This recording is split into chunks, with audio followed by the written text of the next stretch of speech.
Zorro. Are you familiar with Zorro, Brian? Yeah. I can't remember the guy's name.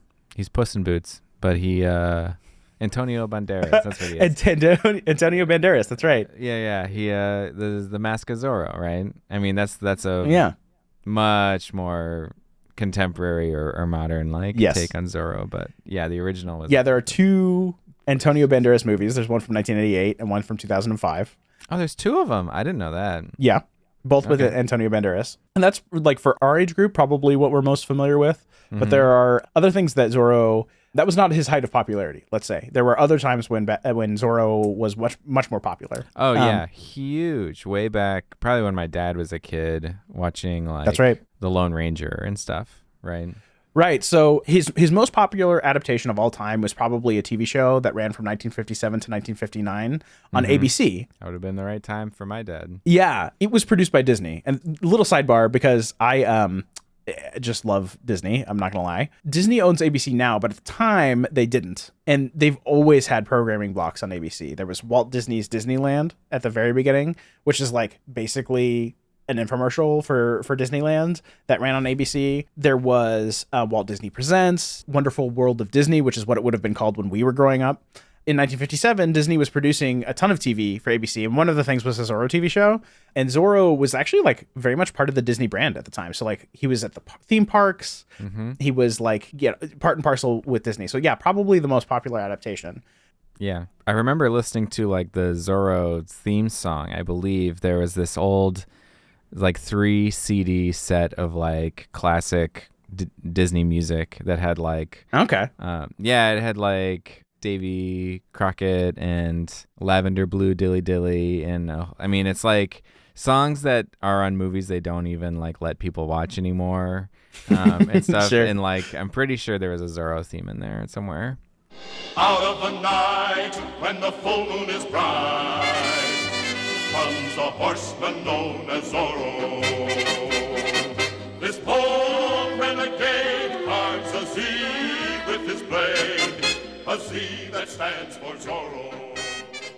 So that was all after, Bob and Bill could have been inspired by Sure. it. So let's step back. Sure. Zorro is a character that's created in 1919 by a writer named Johnston McCulley, and he first appeared in pulp magazines. His first appearance specifically was in a magazine called All Story Weekly. And Zorro is a period character. He's set in California in the early 1800s. So at that time, California was under the rule of Spain. And Zorro is the alter ego of a man named Don Diego de la Vega. He's kind of a Robin Hood type character who, his primary trope is that he's challenging the authority of the Spanish and pushing back against unfair treatment of the people. So not really a crime fighter, although he does fight crime, but a general sort of do-gooder. Most of the stories take place in Los Angeles when it was just a pueblo, so not like a sprawling metropolis, but he does travel up and down the El Camino Real, which if you're familiar with sort of wow. California history, is a road that connects like San Diego all the way to San Francisco, and there's still like bells up and down Highway 101. Yeah, it connects to the California missions, I think. That's right. Yeah. So there were Catholic missions that were all up and down the coast, and that's what the road connects. So yeah, that's the backdrop of a lot of these stories are different pueblos and missions in the 1800s in California. And one of the big things about Zorro is that he's very, very good at evading the authorities. Zorro is Spanish for fox, which is his nickname because his ability to fool authorities, avoid being captured. He wears all black, including a cape, a wide brim hat, and a bandana mask. Think Teenage Mutant Ninja Turtles. A long black piece of cloth that is tied around his head with holes cut for his eyes. And the bandana goes all the way to his hat, so you don't see any skin or hair until the bottom of the mask. He often has a pistol and a whip, but his primary weapon is a rapier. And a rapier is the sword that has the same width all the way up and down. So like a broadsword is broad at the bottom and like becomes like thinner at the top. Rapier is like very long and thin, and it has a handle that covers your hand. So you've got the little guard, and it's usually fancy and encrusted with like diamonds and stuff. Think Princess Bride. Absolutely. Yeah, that's a rapier.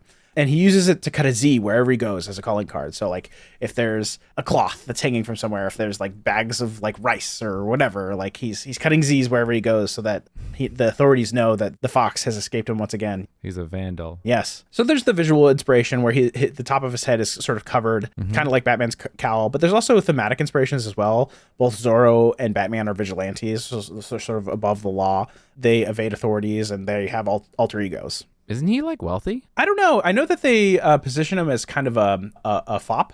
Okay, so I Googled it. It says Don Diego de la Vega is a wealthy landowner who takes up the masked identity of Zorro to avenge the helpless, to punish cruel politicians, and to aid the oppressed.